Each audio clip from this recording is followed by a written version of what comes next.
Tere! Mina olen Anu Tartu Linnaraamatukogust.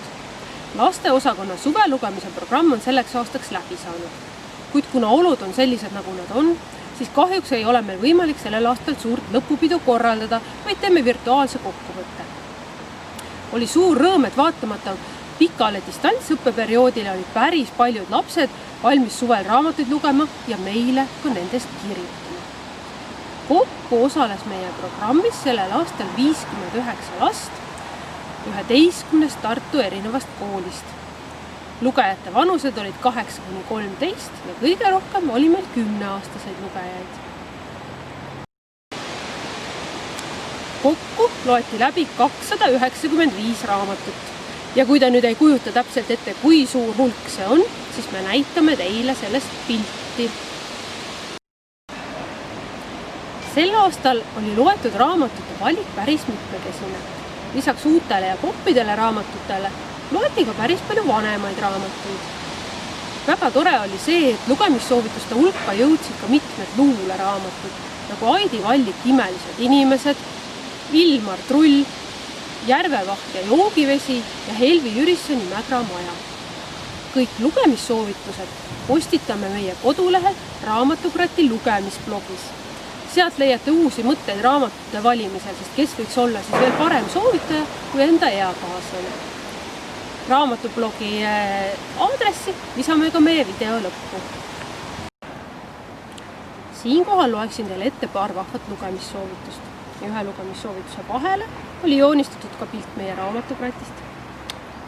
Esimene soovitus tuleb meile 10-aastaselt Kirkelt, kes soovitab David Walliamsi raamatut Härra Hais.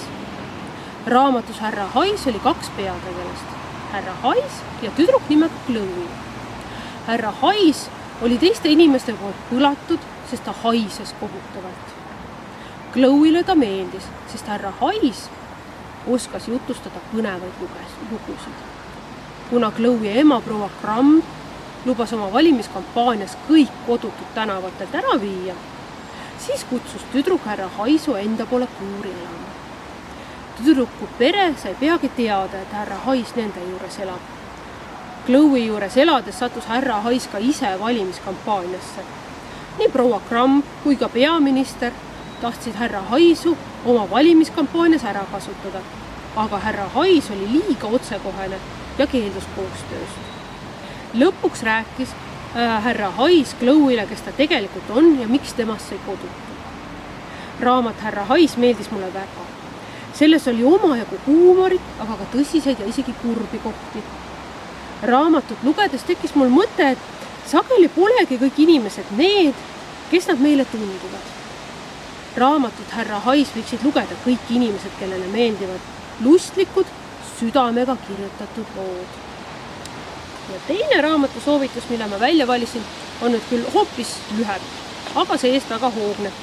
Selle on kirjutanud 10-aastane Jakob. Ja tema soovitab Eesti laste hulgas väga populaarse autori Martin Viidmargi raamatut Safrani mõistatus. See raamat rääkis detektiividest, kes lahendasid järjekordse mõistatuse. Poest kadus suurel hulgal safranit. Kuidas? Miks? Nendele küsimustele leiad vastuse just sellest raamatust. Kõige populaarsemad autorid sellel aastal olid Miga Keranen, Jeff Kinni, Reeli Reinaus, Ilmar Tomusk ja Martin Viidmark.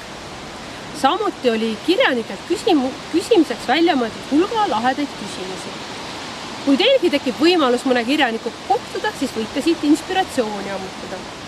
Näiteks oli küsitud, miks te otsustasite hakata kirjanikuks? Kellena te tahaksite töötada, kui te ei oleks kirjanik? Kas te mõtlete oma raamatu sisu ise välja või räägib teile keegi oma elust lugusid? Kas te lugesite lapsena palju raamatuid?